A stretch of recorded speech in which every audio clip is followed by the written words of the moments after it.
ഇവിടെ ഒരു പുതിയ കോലം വന്നിട്ടുണ്ട്. ഹലോ, ആരംഭിക്കലാമാ? അല്ല, ഇത് എപ്പ ഇറങ്ങി? തമ്പുരാനകത്തോട്ട് കയറിയിരിക്ക്. കണ്ട ആപ്പയുടെ ഊപ്പയുടെ ഒക്കെ വീട്ടിൽ കയറിയിരിക്കാൻ വന്നവനല്ല ഞാൻ.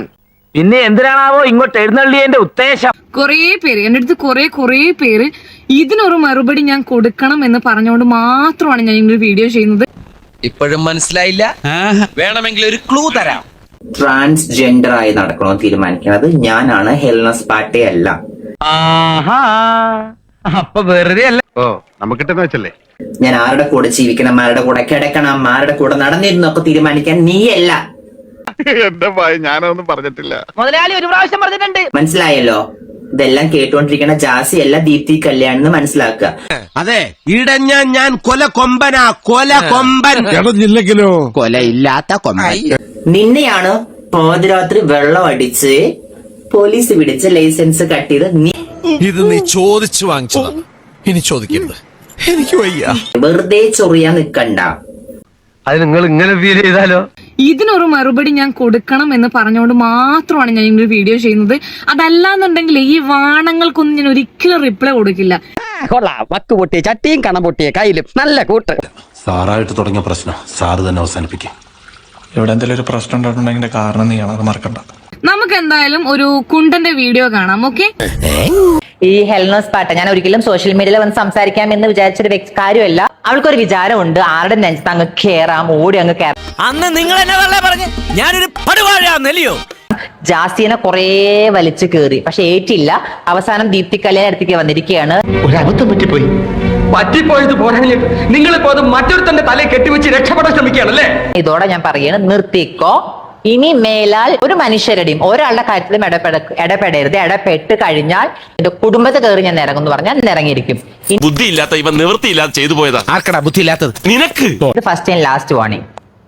ഇനി നടക്കാൻ പോണ മുള്ളിക്കളിയുള്ള നമ്മളില്ല കേട്ടാ, നമ്മളിവരുണ്ടാ ഫ്രീ.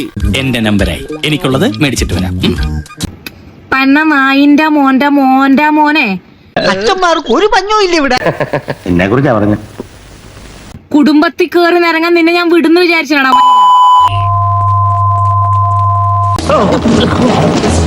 തെറി കേട്ടിട്ട് ഇവളുടെ വീട് കൊടുങ്ങല്ലൂർ ഭാഗത്ത് എവിടെയാണെന്ന് തോന്നുന്നു. നിന്റെ താഴത്താടുന്ന ഉറപ്പുണ്ടെന്നുണ്ടെങ്കിൽ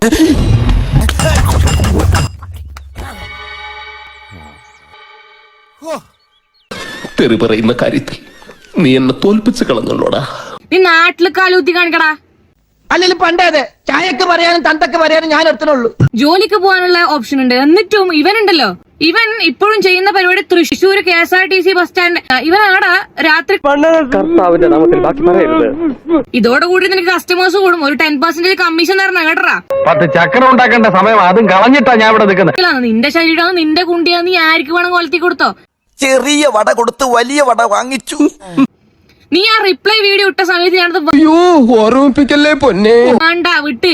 ഈനോടൊന്നും പറഞ്ഞിട്ട് കാര്യമില്ല, മന്ദബുദ്ധികളോട് പറഞ്ഞിട്ട് കാര്യമില്ല വെച്ച് വിട്ടതാണ്. നമ്മൾ എവിടെ പരിപാടി അവതരിപ്പിച്ചാലും ഇതാണല്ലോ അവസ്ഥ. നീ എന്നാടാ വിചാരിച്ചേ? നീ എന്തായാലും എന്റെ വിസ ഇതോടെ എക്സ്പയർഡ് ആവും. നീ എന്റെ കുടുംബത്തിൽ കയറി കളിക്കുന്നെല്ലാം പറയുമ്പോ ഞാൻ മിണ്ടാണ്ട് പോകുന്ന. എനിക്കൊരു അബദ്ധം പറ്റിയതാ. എന്നെ തല്ലൂലിക്കാനാണ് നീ കത്തെഴുതി വരുത്തിച്ചത്. അത് ഇവനൊരു അബദ്ധം പറ്റിയതാ. ജാസിയല്ല, നീയല്ല, ഇനി ഏത് ട്രാൻസ്ജെൻഡർ വന്നിട്ട് ഒന്നും പറയണ്ട. ഇവൻ നന്നാവണമെങ്കിൽ നിന്റെ അടുത്ത് തന്നെ നിൽക്കണം. നിന്റെ അടുത്ത് നിന്നിട്ട് ഇവൻ നന്നായില്ലെങ്കിൽ പിന്നെ ഇവൻ ഒരിക്കലും നന്നാവില്ല. സ്ത്രീകളുടെ കാര്യത്തിൽ ഇടപെട്ടിട്ട് സ്ത്രീകളെ കുറിച്ച് ഞങ്ങൾക്കറിയാം, സ്ത്രീകളുടെ അതാ ഞങ്ങൾക്കറിയാന്ന് പറഞ്ഞു കഴിഞ്ഞിട്ടുണ്ടെന്നുണ്ടെങ്കിൽ അത് ഏതാളായാലും ഞാൻ പ്രതികരിക്കും. അതിലൊന്നും പെടാതെ എന്റെ കാലിനായിട്ട് നിന്നെ തന്നെ ഇങ്ങോട്ട് കെട്ടിയെടുത്തല്ല.